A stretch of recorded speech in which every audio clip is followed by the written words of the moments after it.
మన జీవితం మారాలంటే కొన్ని అలవాట్లను మార్చుకోవాలి. వాటి ప్లేస్లో కొత్త వాటిని రీప్లేస్ చేయాలి. అలా చేస్తే మన విజయాన్ని ఎవడూ ఆపలేడు. అలాంటి కొన్ని మార్పుల గురించి మనం తెలుసుకుందాం. Point number 1, falling to learning. ప్రతి ఒక్కరి జీవితంలో సక్సెస్ కంటే ఫెయిల్యూర్సే ఎక్కువ ఉంటాయి. మనకు డౌన్ఫాల్ వచ్చినప్పుడు మనం కృంగిపోతాం. అలాగని పడ్డోడు పడ్డట్టే ఉంటే మనం ఎప్పటికీ కోలుకోలేం, ఎప్పటికీ తిరిగి నిలబడలేం. అందుకే మన డౌన్ఫాల్లో కూడా మంచి వెతుక్కోవాలి. కింద పడితేనే కదా ఎలా పడ్డామో తెలిసేది. ఏ ప్రయత్నాలు చేయకుండా ఖాళీగా కూర్చొని కంఫర్టబుల్ జోన్లో బతకడం కంటే ప్రయత్నించి ఓడిపోయినా పర్లేదు. ఓటమి నుంచి మీరు కొన్ని పాఠాలు నేర్చుకోవచ్చు. మీకు ఒక ఎక్స్పీరియన్స్ వస్తుంది. ఆ ఎక్స్పీరియన్స్ తో సరైన దారిలో వెళ్ళి సక్సెస్ కొట్టొచ్చు. అందుకే నీ డౌన్ ఫాల్ ని చూసి భయపడద్దు. అది ఎక్కువ రోజులేం ఉండదు. డౌన్ ఫాల్ వచ్చేదే నిన్ను స్ట్రాంగ్ చేయడానికి. దాని నుంచి ఎంతో కొంత నేర్చుకో. Point number 2, junk food to home made food. 5 minutes tasty food కోసం 50 సంవత్సరాల లైఫ్ ని పాడు చేసుకుంటున్నాం. నీకు 20 నుంచి 20 సంవత్సరాలు వచ్చేదాకా ఎటువంటి హెల్త్ ప్రాబ్లమ్స్ ఉండవు. ఆ తర్వాత మన బాడీకి డ్యామేజ్ మొదలవుతుంది. ఒక్కొక్క ప్రాబ్లం బయటపడుతుంది. మొదట్లో సంవత్సరానికి ఒకసారి హాస్పిటల్కి వెళ్ళడం మొదలు పెడతాం. ఆ తర్వాత మన బ్యాడ్ ఫుడ్ను బట్టి ఒకసారి వెళ్ళాలా లేదా 4 సార్లు వెళ్ళాలా అనేది డిసైడ్ అవుతుంది. వీటన్నిటికీ కారణం ఒక 5 మినిట్స్ టేస్ట్ కోసం మనం తీసుకునే జంక్ ఫుడ్డే. మన బాడీ ఎప్పుడు అడవిలో వేటకు సిద్ధంగా ఉండే చిరుతలా ఉండాలి, కానీ రోజుకు 10 సార్లు తిని బురదలో వదిలే పందిలా ఉండొద్దు. సో మెల్లిగా జంక్ ఫుడ్ నుంచి హోమ్ మేడ్ ఫుడ్కి మారిపోండి. Point number 3, alcohol to water. Alcohol, దీని వలన ఎంత నష్టమో పూర్తిగా నష్టపోయిన వాళ్ళకే తెలుస్తుంది. సరదాగా మొదలుపెట్టి పూర్తిగా నష్టపోతాం. చివరికి అదొక అడిక్షన్ లా తయారయ్యి కుటుంబాలకు దూరం అవుతాం. మీకు ఈ అలవాటు ఉంటే దాని ప్లేస్లో వాటర్ని రీప్లేస్ చేయండి.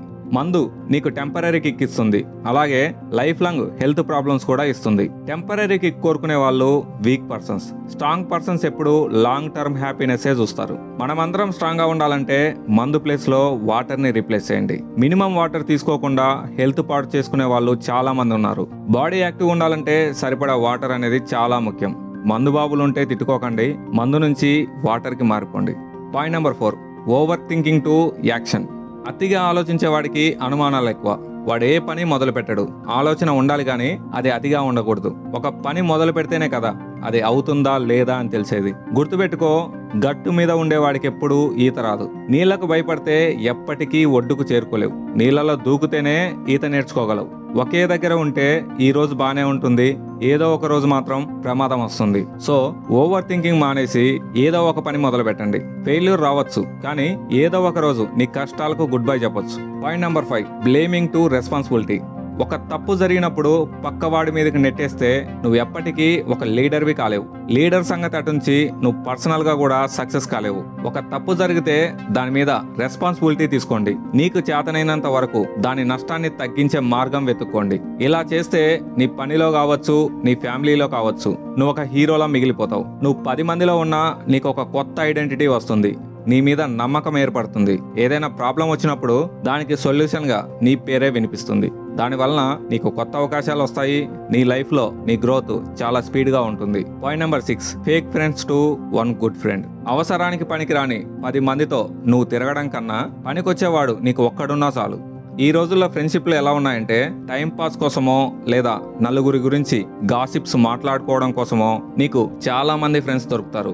ఇలాంటి టైం పాస్ గాళ్ళందరూ నీకు తెలియకుండానే నీలో నెగిటివిటీ నింపి వెళ్ళిపోతారు. కానీ నీకు కష్టం వచ్చినప్పుడు ఒక్కడు కూడా సాయం చేయడు. హెల్ప్ సంగతి పక్కన పెడితే గతంలో మీరు పక్క వాళ్ళ గురించి ఎలా మాట్లాడుకుని నవ్వేవాళ్ళో నీకు కష్టం వచ్చినప్పుడు నిన్ను చూసి కూడా అలాగే నవ్వుకుంటారు.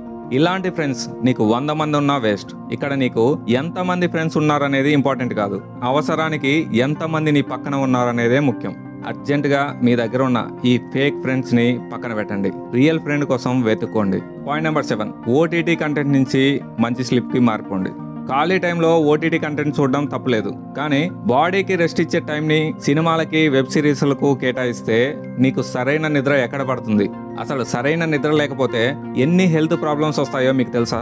ఈ రోజు నైట్ సరిగా నిద్రపోకపోతే దాని ఎఫెక్ట్ మరుసటి రోజు మొత్తం ఉంటుంది. అంటే 2-3 గంటల లేట్ నైట్ ఓటీటీ కంటెంట్ కోసం మరుసటి రోజు మొత్తాన్ని డల్గా గడుపుదామా, లేదా కంటి నిండా నిద్రపోయి పొద్దున్నే లేచి నీ వర్క్ లో దూసుకుపోతావా? ఫ్రెండ్స్, వీడియోని లైక్ చేయండి.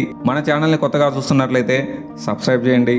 ఇలాంటి మరిన్ని వీడియోస్ కోసం నోటిఫికేషన్ని ఆన్లో పెట్టుకోండి.